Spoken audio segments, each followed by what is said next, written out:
वे नहीं चाहते कि तुम इस छुपे हुए सच को नोटिस करो। एक 10,000 साल पुरानी मशीन सिर्फ एक अवशेष नहीं है, ये तुम्हें एक राक्षस में बदलने के लिए बनाई गई है। तुम मानवता के अचानक पतन के पीछे के डरावने रहस्य को खोजने वाले हो, एक रहस्य जो समय के साथ लगभग खो गया था। सैनिकों ने एक युद्ध लड़ा, ये कभी नहीं जानते हुए कि असली दुश्मन उनके पैरों के नीचे हलचल कर रहा था। उन्होंने किस बुरे सपने को जन्म दिया? एक प्राचीन किताब में जवाब थे, एक चुने हुए व्यक्ति की भविष्यवाणी करते हुए। लेकिन यहाँ वो है जो वास्तव में हुआ। उनका मार्गदर्शन करने वाला बुद्धिमान नेता, वो बहुत अधिक जानता था। उसका चौंका देने वाला रहस्य सब कुछ बदल देता है। तुमने ये नहीं देखा कि ये जीव कैसे बनाए जाते हैं और मशीन को रोकने का असंभव तरीका। सच्चाई एक साधारण हथियार से कहीं अधिक डरावनी है। रुको, जब तक तुम्हें पता चले कि उनके पास सबसे पवित्र वस्तु ही इसे समाप्त करने का एकमात्र तरीका है। लेकिन जब उनका नेता खुद एक राक्षस बन जाता है, क्या ये छुपा हुआ सच किसी को बचा सकता है? पूरी फिल्म का मजा कुछ ही मिनटों में मूवी भाई के साथ। सब्सक्राइब कर लो जी, अब कर भी लो ना, कर लिया ना। 10,000 साल पहले जब बर्फ का जमाना खत्म हो रहा था, अंतरिक्ष से एक मशीन आई जिसने इंसानों को बदलकर म्यूटेंट बनाना शुरू कर दिया। नेक्डाइन नाम के एक योद्धा ने पुराने कबीलों को इकट्ठा किया और उस मशीन को जमीन के नीचे दबा दिया। बाद में नेक्डाइन के वंशजों ने पूर्वी यूरोप में एक संगठन बनाया ताकि मशीन की जानकारी कहानियों और क्रॉनिकल्स की पवित्र किताब में जिंदा रखी जा सके। लेकिन 2707 आते आते इंसान उस मशीन के बारे में भूल चुके थे और धरती के सारे कुदरती खजाने भी खत्म हो चुके थे। अब दुनिया पर 4 बड़ी कंपनियां राज कर रही थीं, जो बचे कुचे खजानों के लिए आपस में लड़ रही थीं। यूरोप में बॉहस कॉरपोरेशन कैपिटॉल कॉरपोरेशन से लड़ने की तैयारी कर रही थी। उन्हें ये नहीं पता था कि वो उसी जगह लड़ रहे थे जहां मशीन दबी हुई थी। बॉहस का कमांडर स्टाइनर तोपों से लगातार गोले बरसाने का हुक्म दे रहा था, जबकि कैपिटॉल का कमांडर नेथन अपनी टीम से हिम्मत बनाए रखने को कह रहा था। लेकिन कैपिटॉल वालों का हौसला बहुत ज्यादा नुकसान के बाद पस्त था और उनके बचने की उम्मीद भी कम ही थी। सार्जेंट मिच शहीद हुए सैनिकों के डॉग टैग इकट्ठा कर रहा था उनकी याद में। फिर बॉहस के टैंक आगे बढ़े और कैपिटॉल वालों ने तोपों से उनका जवाब दिया। लड़ाई फिर शुरू हो गई और धमाकों से मशीन के दबे होने की जगह खुल गई। उसका दरवाजा भी टूट गया, पर किसी ने ध्यान नहीं दिया। बॉहस वालों ने ग्रेनेड और जहरीली गैस से पलटवार किया, जो कैपिटॉल की खाइयों में घुस गई, और जो सैनिक जल्दी से मास्क नहीं पहन पाए वो जहर का शिकार हो गए। बॉहस के सैनिक खाइयों में घुस गए और जो भी सामने आया उसे मार डाला। मिच भी बस मरने ही वाला था, लेकिन नेथन ने सही टाइम पर गोली चलाकर उसे बचा लिया। वो लोग फिर से हिम्मत जुटाकर लड़ने लगे। फिर एक जोरदार धमाका हुआ जिससे मशीन वाली गुफा की छत टूट गई और वो नीचे गिर गई। और अजीब से जीव बाहर निकले और सैनिकों पर हमला करने लगे। और भी म्यूटेंट बाहर आने लगे और कैपिटॉल की खाइयों में तबाही मचा दी। बॉहस वाले आगे बढ़े, लेकिन ये मारकाट देखकर वो चौंक गए और तभी म्यूटेंट ने उनके ध्यान भटकने का फायदा उठाकर उन पर हमला कर दिया। इस बीच नेथन और मिच अपनी जान बचाने के लिए छिपकर निकल रहे थे। उन्हें म्यूटेंट दिखे ही नहीं जब तक कि उन्हें अपने साथियों की लाशें नहीं मिली और उन्होंने इसका इल्जाम बॉहस पर लगाया। फिर नेथन का सामना स्टाइनर से हुआ। दोनों एक दूसरे पर इल्जाम लगाने लगे और उनमें चाकू से लड़ाई शुरू हो गई। उन्होंने लड़ना शुरू ही किया था कि दोनों तरफ के सैनिकों ने उन्हें घेर लिया। म्यूटेंट लगातार बाहर आ रहे थे और अपने तलवार जैसे हाथों से सैनिकों को मार रहे थे।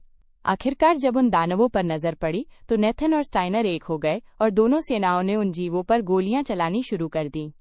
इस लड़ाई झगड़े में जीसस बुरी तरह घायल हो गया। खुशकिस्मती से बचाने वाला एक प्लेन आ गया तो नेथन ने मशीन गन उठाई और म्यूटेंट का ध्यान भटकाने के लिए दौड़ पड़ा ताकि बाकी बचे लोग सुरक्षित निकल सकें। मिच जैसे तैसे जीसस को प्लेन तक ले गया और डर के मारे देखता रहा कि कैसे नेथन की गोलियां खत्म हो गईं और उसे उन दानवों ने घेर लिया। कुछ टाइम बाद म्यूटेंट के बाहर आने की खबर ऑर्डर ऑफ नेक्डाइन तक पहुंच गई। उनके लीडर ब्रदर सैमुअल और सेवेरियन नाम की एक चुप रहने वाली नन मठ के खुफिया कमरे में म्यूटेंट्स की क्रॉनिकल्स देखने गए, इस उम्मीद में कि उससे मशीन को खत्म करने का कोई तरीका पता चलेगा।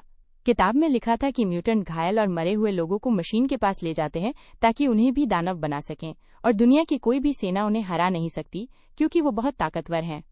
लेकिन किताब में ये भी लिखा था कि कोई एक चुना हुआ इंसान होगा जो उस मशीन को खत्म कर पाएगा। फिर सैमुअल ने चारों कॉरपोरेशन के लीडरों के साथ एक मीटिंग रखी ताकि इस हालात पर बात की जा सके। म्यूटेंट ने कई बड़े शहरों पर कब्जा कर लिया था, इसलिए उन लोगों ने इंसानों को मंगल ग्रह पर ले जाने का सुझाव दिया। लेकिन सैमुअल ने कहा कि उनके पास इतने स्पेसशिप नहीं हैं कि सबको ले जा सकें। उसे ये भी यकीन था कि म्यूटेंट इतने चालाक हैं कि वो उनका पीछा वहां भी कर लेंगे। सैमुअल को लगा कि इससे अच्छा प्लान ये है कि एक टीम को गुफा में भेजकर मशीन को खत्म कर दिया जाए, लेकिन कॉर्पोरेशन के लीडर बहस करते रहे और किसी एक फैसले पर राजी नहीं हुए। म्यूटेंट के लगातार हमलों की वजह से शहरों में जिंदगी हर दिन बदतर होती जा रही थी और जल्द ही लोगों को निकालना शुरू कर दिया गया। लेकिन जैसा सैमुअल ने कहा था, सबका ध्यान रखना नामुमकिन था। जो भी सैनिक सड़कों की हिफाजत करने की कोशिश करते, दानव उन्हें मार डालते, और अगर परिवारों के पास सबके लिए निकलने के टिकट नहीं होते तो वो बिछड़ जाते। कभी कभी दानवों को मारने के लिए किए गए धमाकों से लोगों को निकालने वाले जहाज भी नीचे गिर जाते, जिससे अंदर बैठे सारे आम लोग और जिन दानवों पर वो गिरते वो सब एक साथ मर जाते। अकेले में एक लीडर ने सैमुअल को बताया कि वो अपनी खराब सेहत की वजह से मंगल ग्रह पर नहीं जा सकता, लेकिन वो फिर भी मदद करने के लिए तैयार था। उसने सैमुअल को अपना जहाज और निकलने के टिकट दिए ताकि वो मिशन के लिए वॉलंटियर जमा कर सके, ये वादा करके कि उनके घरवालों को भागने का मौका मिलेगा। जब सैमुअल कागजात लेकर चला गया तो म्यूटेंट ने उस लीडर को घेर लिया और उसे भी जल्दी से मार डाला। इसी बीच मिच नेथन के परिवार के पास बुरी खबर लेकर गया। नेथन की बीवी ये सुनकर टूट गई। उसे समझ नहीं आ रहा था कि वो अपनी बेटी को कैसे बचाए, क्योंकि उन्हें निकलने के लिए नहीं चुना गया था। मिच ने उसे जैसे तैसे समझाया बुझाया, पर उसे खुद बहुत बेकार महसूस हो रहा था। शाम को मिच एक बार में गया और दारू पीते पीते अपने साथियों के डॉगटैग विस्की में डुबोने लगा। तभी सैमुअल उसके पास आया और उसने मिच से मिशन में शामिल होने के लिए कहा। पहले तो मिच ने मना कर दिया, लेकिन जब सैमुअल ने उसे टिकट देने की बात कही तो उसने अपना इरादा बदल लिया। अगले दिन नेथन की बीवी खुद को और अपनी बेटी को म्यूटेंट से बचाने के लिए कोई खतरनाक कदम उठाने की सोचकर जहर तैयार करने लगी। उसने सब खत्म करने का फैसला कर लिया था, लेकिन मिच बिल्कुल सही टाइम पर पहुंच गया और उन्हें भागने के लिए जरूरी टिकट दे दिए। बाद में सैमुअल ने कुछ माहिर लड़ाकों की एक छोटी सी टीम बनाई जो मिशन में शामिल होने के लिए राजी हो गए थे, ताकि प्लान पर बात की जा सके। उनके मिशन में जमीन के नीचे बनी सुरंगों की एक सीरीज से गुजरकर बीचों बीच एक खास बम लगाना था, जिसे चालू करने के लिए एक चाबी चाहिए थी, जो शायद मशीन में ही थी। हालांकि पक्का नहीं था कि वो वहां होगी भी या नहीं। सैमुअल का मानना था कि उन्हीं में से कोई चुना हुआ शख्स जरूरत पड़ने पर इस मसले को हल कर देगा। फिर स्टाइनर उस ग्रुप को एक कोठरी में ले गया जहां एक म्यूटेंट कैद था, ये दिखाने के लिए कि उसे कैसे खत्म करना है।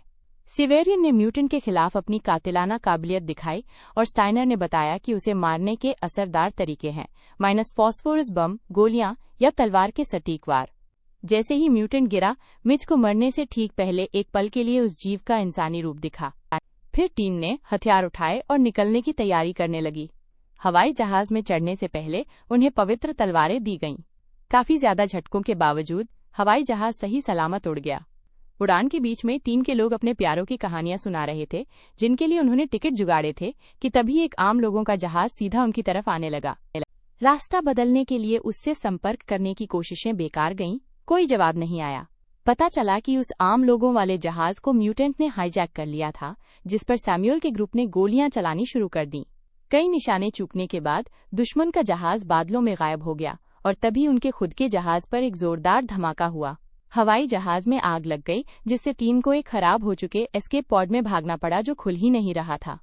बुरी तरह घायल पायलट ने अपनी आखिरी ताकत लगाकर हाथ वाला लीवर खींचा, जिससे एस्केप पॉड आजाद हो गया। उतरने में मदद के लिए एक पैराशूट खुला, लेकिन कैप्सूल के वजन से पैराशूट फट गया और वो खतरनाक तेजी से नीचे गिरने लगा। जब वो लोग दूसरा पैराशूट खोलने के बारे में सोच ही रहे थे, तभी कैप्सूल अचानक एक बिल्डिंग से जा टकराया। टक्कर से बचने के बाद उन्होंने दूसरा पैराशूट खोला और एक खेत में उतरे। कैप्टन को छोड़कर सब बच गए। उसे एक बड़ा सा छर्रा लगा था और उसे बचाया नहीं जा सका। मिच ने एक ग्रेनेड दिया और जैसे ही वो लोग निकले, कैप्टन के खुद को उड़ाने वाले धमाके की आवाज आई। थोड़ी देर बाद टीम म्यूटेंट से भरे एक शहर से गुजर रही थी, बहुत सावधानी से। लेकिन मिच ने देखा कि लोगों को निकालने में कितनी अफरा तफरी मची हुई थी। 2 सैनिक निकलने के लिए बहुत ज्यादा पैसे ऐंठ रहे थे और विरोध करने वालों पर हमला कर रहे थे। गुस्से में मिच भीड़ को चीरता हुआ उन सैनिकों का सामना करने पहुंचा। जब उन्होंने बात नहीं मानी तो उसने एक को मार डाला और दूसरा इतना डर गया कि उसने सब आम लोगों को मुफ्त में अंदर जाने दिया। फिर मिच वापस टीम के पास गया तो स्टाइनर ने उसे मिशन को खतरे में डालने के लिए डांटा। किताब से मिले नक्शे का इस्तेमाल करके ग्रुप आगे बढ़ता रहा और शाम तक एक सुनसान चर्च पहुंच गया। क्रॉनिकल्स में लिखा था कि इसके नीचे खुफिया सुरंगें हैं जो मशीन तक जाती हैं। वो लोग रस्सियों के सहारे छत से उतरकर चर्च में घुसे। वहां की धार्मिक मूर्तियों और हर कोने में बिखरी हड्डियों को देखकर वो घबरा गए थे। क्रॉनिकल्स के बताए रास्ते पर चलकर वो तहखानों से होते हुए पुराने लोगों के खोए हुए शहर तक पहुंचे। किताब में लिखा था कि लिफ्ट की शाफ्ट सुरंगों तक जाती है, जिसके लिए 60 मंजिल नीचे रस्सी से उतरना पड़ेगा। किम वू ने ऊपर लिफ्ट के केबिन से कवर देने के लिए अपनी जगह पक्की की। फिर टीम ने रस्सी बांधी और नीचे उतरना शुरू किया। सावधानी से वो लोग किताब में बताई जगह तक पहुंचे, लेकिन उन्हें कोई दरवाजा नहीं मिला। सैमुअल क्रॉनिकल्स देखने लगा।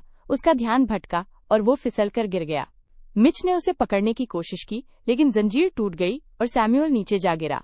खुशकिस्मती से वो ज्यादा ऊंचाई से नहीं गिरा और सैमुअल को चोट नहीं आई, लेकिन वहां म्यूटेंट उनका इंतजार कर रहे थे। मिच नीचे कूदा, गोलियां और आग से सैमुअल को बचाने लगा और कुछ देर के लिए लिफ्ट का दरवाजा बंद कर दिया। स्टाइनर ने शोर सुना और एक ग्रेनेड फेंका, जिसे सेवेरियन ने लपक लिया और उस छेद में फेंक दिया, जिससे सैमुअल बच गया। शोर से और भी म्यूटेंट आ गए। जब ग्रुप सैमुअल के पास इकट्ठा हुआ तो एक भयानक लड़ाई शुरू हो गई। वो जबरदस्त लड़े, लेकिन साफ दिख रहा था कि वो कमजोर पड़ रहे हैं, इसलिए वो अगले कमरे की तरफ भागे और म्यूटेंट उनके पीछे थे। जब वो घिर गए तो किम वू ने ऊपर से अपनी मशीन गन से ताबड़तोड़ गोलियां चलाईं, जिससे म्यूटेंट की गिनती कम हुई जब तक कि उसकी गोलियां खत्म नहीं हो गईं। फिर म्यूटेंट उस पर हमला करने के लिए लिफ्ट पर चढ़ने लगे तो किम ने आग लगाई, रस्सी काट दी, जिससे केबिन तेजी से नीचे गिर गया। फिर किम तलवारों से लड़ा, फिर अपनी बंदूक उठाई, एक म्यूटेंट का चाकू वाला हाथ पकड़ा और उसी के हथियार से उसे मार डाला। नीचे टीम तलवारें ताने आगे बढ़ने की तैयारी कर ही रही थी कि केबिन उस झुंड पर आ गिरा। उसके बाद एक और धमाका हुआ, लेकिन सारे म्यूटेंट नहीं मरे। टीम और लड़ाई के लिए तैयार हो गई। तभी मलबे से किम का हाथ निकला, जिसने एक ग्रेनेड चला दिया, जिससे बचे हुए म्यूटेंट और वो खुद भी खत्म हो गया। किम को श्रद्धांजलि देने के बाद टीम आगे बढ़ गई। सैमुअल फिर से क्रॉनिकल्स देखने लगा, जिससे मिच चिढ़ गया। उसने उसकी अहमियत पर सवाल उठाया। सैमुअल ने यकीन रखने की सलाह दी और पानी डाला, जो नीचे की तरफ बह गया। आखिरकार छोटे छोटे सुराखों से सुरंग का रास्ता दिखा। ग्रुप तेजी से उसमें से गुजरकर एक दूसरे कमरे में पहुंचा, जहां वो दीवार के सहारे सावधानी से आगे बढ़े, नीचे उन जीवों को देखते हुए। म्यूटेंट घायल लोगों को एक मशीन की तरफ खींच रहे थे और मिच नथन को उन कैदियों में देखकर दंग रह गया। स्टाइनर समझ गया कि मिच उसे बचाने जाना चाहता है और उसने उसे वहीं रुकने का हुक्म दिया, लेकिन मिच फिर भी चला गया।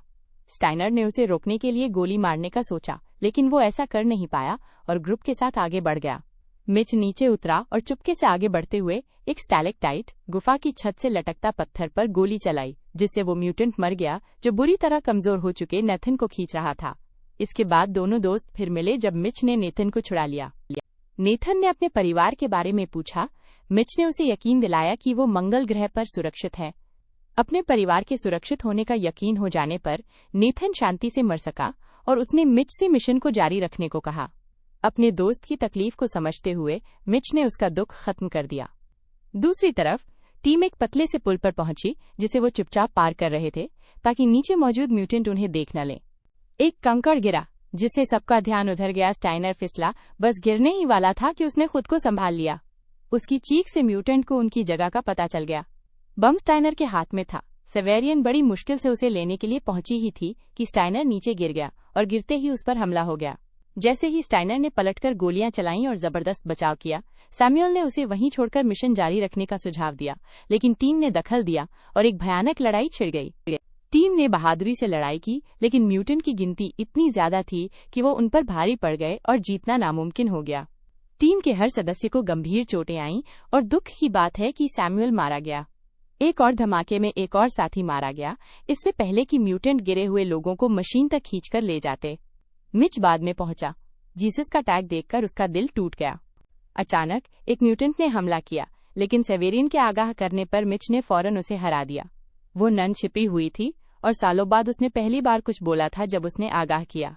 उसने सारी घटना बताई, जिसके बाद मिच ने किताब के टुकड़े इकट्ठे किए और उससे पूछा कि अब आगे क्या करना है, लेकिन सेवेरियन ने कहा कि वो उसे पढ़ नहीं सकती, बस उस पर यकीन करती है। गुस्से में मिच ने गुफा के बीचों बीच जाने का फैसला किया। जो बन पड़ेगा वो करेगा। वो तब तक आगे बढ़ते रहे जब तक उन्हें म्यूटेंट का अड्डा नहीं मिल गया। उन्होंने जल्दी जल्दी विस्फोटक लगाए, क्योंकि उन्होंने देखा कि उनके साथियों को मशीन की तरफ घसीटा जा रहा था।